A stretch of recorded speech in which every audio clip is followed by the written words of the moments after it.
আসসালামু আলাইকুম রহমতুল্লাহ। আমরা লাকমা সুনামগঞ্জ এই মুহূর্তে অবস্থান করছি। পিছনে ভারতের সীমান্ত, এখানে সুন্দর একটি।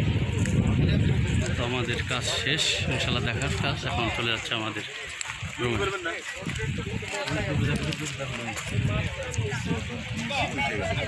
আর কাজ নেই এখানে, সুতরাং আমরা চলে যাচ্ছি বিদায় লাকমা সুনামগঞ্জ। সাদা পাথর রয়েছে, দেখুন। আপনাদের সাথে আবারও দেখা হবে কোনো সময়। সে পর্যায়ে ভালো থাকেন, সুস্থ থাকেন। আসসালামু আলাইকুম রহমতুল্লাহ।